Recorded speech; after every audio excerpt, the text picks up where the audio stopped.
If you haven't noticed already, I'm a huge RPG fan, specifically Japanese RPGs. It's just something about the world building and the character design, not only that, but the story beats that they do that just really draws me in. And you can't forget about their music. The music is always amazing. I mean, who doesn't know who Nobuo Uematsu is? Or Yasunori Mitsuda, right? There's a lot of great music out there, specifically in Japanese games that I just really enjoyed. I can just hit on repeat all the time. I mean, if you ever watch our streams, you can see me bopping my head most of the time.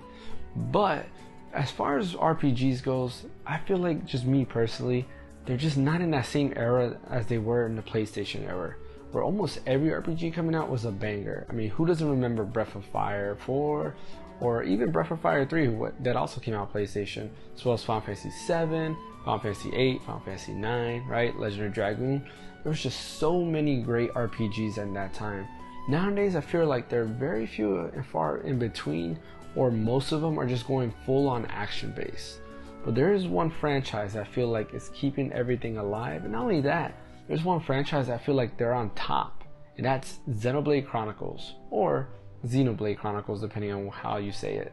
You see, for the longest time I felt that Final Fantasy was always on top, but after Final Fantasy 13 everything just changed. They weren't just as great. I mean, there was other franchises such as Star Ocean which pretty much just disappeared. Valkyrie Profile was gone for a long time. A lot of these franchises just kind of disappeared or just kind of withered away. We're all waiting for Final Fantasy 16, which I do have faith in, but it seems a lot more action based, which I don't mind, but let's hopefully it doesn't mess around with the storytelling, because the storytelling and world building were always my favorite part for Japanese RPGs. Enter Xenoblade Chronicles. This franchise I feel has carried the weight of pretty much what we all hope for in an RPG, and honestly I feel like they're on top. They're the franchise to beat now. Where previously it was Final Fantasy, at least on the West, I think Xenoblade Chronicles is the one to beat. For those of you who don't know what Xenoblade Chronicles is, it's basically a Nintendo exclusive. It's made by Monolith Soft, which is a second party studio that's part of Nintendo. They kind of help out with other games such as Breath of the Wild. They help actually make the world there. They help development on that.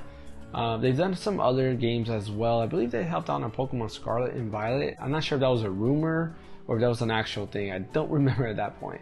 But anyways, the games are made by Monolith Soft, and they're giant, huge, open area games. I won't say open world because it's not fully open world except for one game, but for the most part, they're open zone games. And the history of these games coming to the West, it's kind of crazy. Xenoblade Chronicles originally launched on Nintendo Wii in Japan in 2010. And at that time, there was really no signs of it coming over to the West. A year later though, it did arrive in Europe, and then the year after that, in 2012, came over to the US. And it was kind of crazy how it came over here. It's all thanks to Operation Rainfall, which was basically a petition to get these games out there. There was actually 3 games that were being petitioned over. You had Pandora's Tower, The Last Story, and Xenoblade Chronicles. The Last Story is actually another game I really wanted to try. I still haven't played that, but maybe one of these days I'll get to play it. If I could find a copy, right? Because they're like super expensive to find. But with Xenoblade Chronicles, this was something different. Totally different RPG by somebody that some people might know because he did make Xenogears in the Xenosaga series, but most people like me weren't aware of who this creator was. Xenoblade Chronicles was created by Tetsuya Takahashi, also known for Xenogears and Xenosaga, hence, Xenoblade Chronicles, right? Anyways, Xenoblade Chronicles was designed by him, and it's a pretty neat game overall. When you look at it, it's open zones, so not really open worlds, but the zones are huge. I mean, when it comes to elevation, there's nothing to this day that I've seen that has elevation like that. I mean, honestly, you can go very high up on the map, you can go as low as you can see, and the maps are just huge in design. I mean, when you think of games coming out in that era, there was still nothing that big. I would even argue that when you compare Xenoblade Chronicles to, let's say, Skyrim, which would have been around the same time frame, there's a huge difference in size.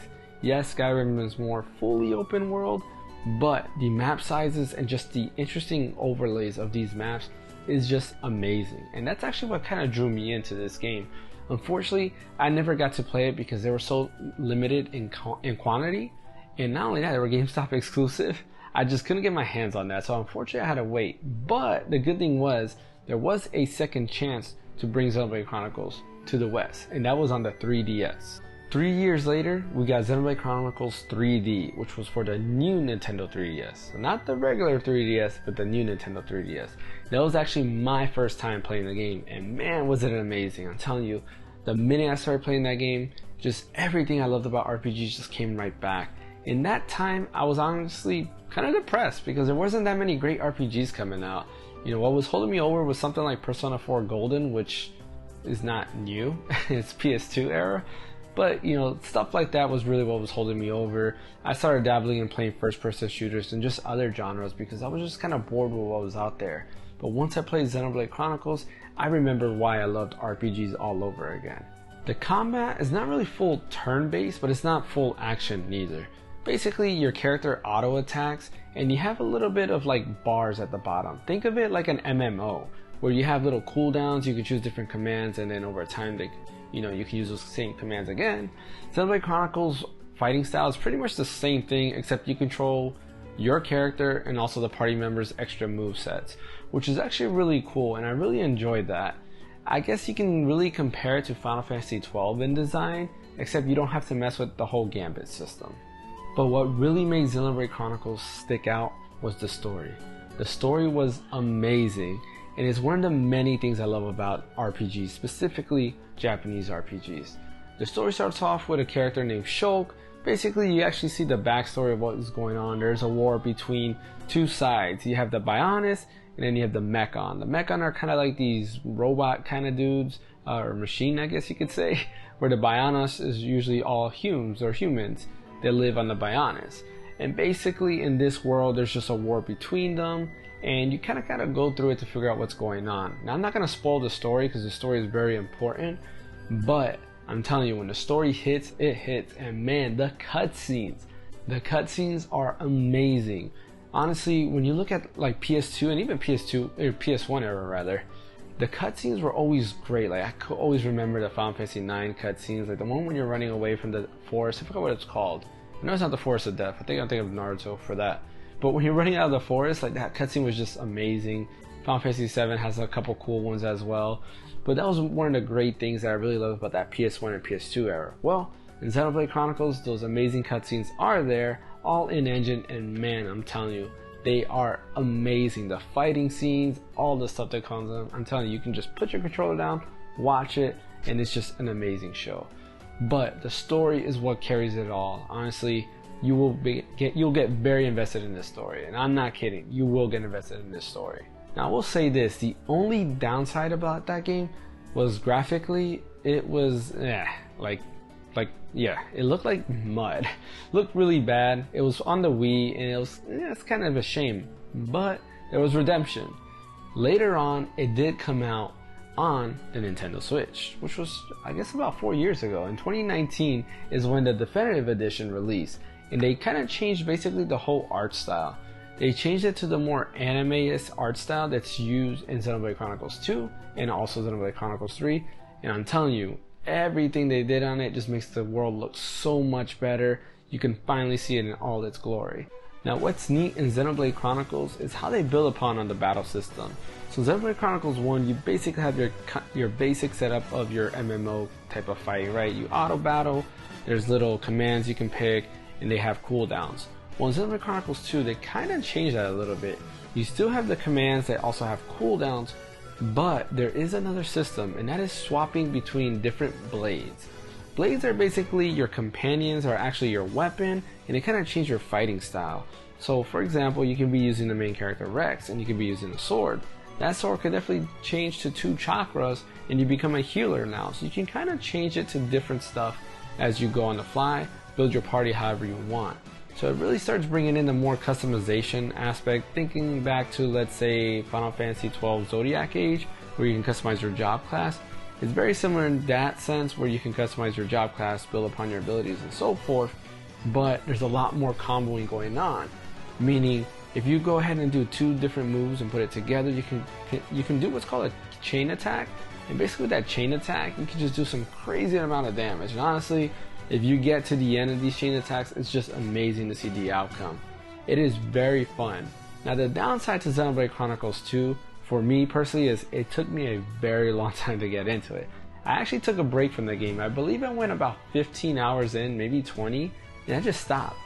And I'm not exactly sure why. At first I thought it was the anime art style that kind of threw me off. I don't think that's the case because I've played other games that have that art style and it never bothered me.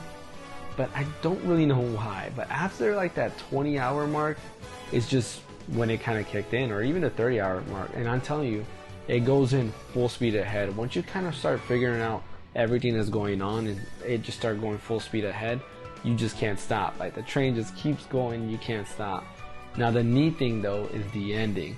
When it gets to the ending, it's huge, and actually I'm not going to talk about the ending here because it is spoiler territory, but just to put it in perspective, Xenoblade Chronicles 1 and 2 are connected, and we'll just leave it like that. Now Xenoblade Chronicles 3. This is where everything pretty much wraps up together. Again, it uses what was great about Xenoblade Chronicles 1 and 2 and just builds upon that. It actually goes like over 9,000 when it comes to this game. The worlds are even more massive. They do use scenery from both part 1 and part 2.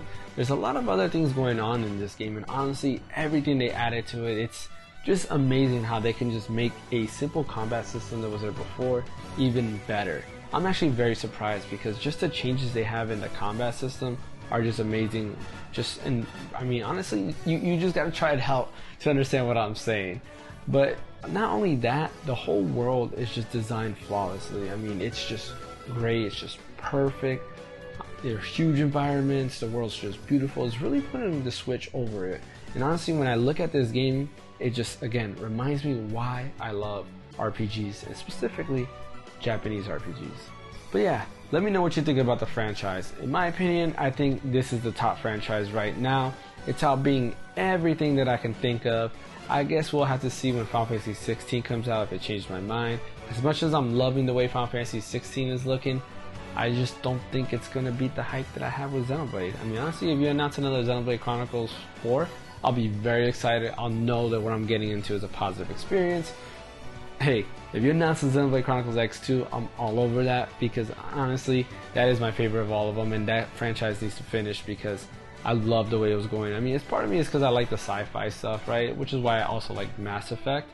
But yeah, I can't wait for that to be announced. If it gets announced or port, I'll just be happy with that. Hey, thanks for watching. Don't forget to like and subscribe, and don't forget to also follow us over on Twitch. We do stream 3 days out of the week, and we also do a podcast every Sunday where we talk about the latest and greatest gaming news out there. We are actually growing that podcast family, so definitely take a look at us. We are also available on Spotify, so check us out on Spotify. I'll have all these links in the description below. My name is James from The Random Encounter, and we'll see you next time.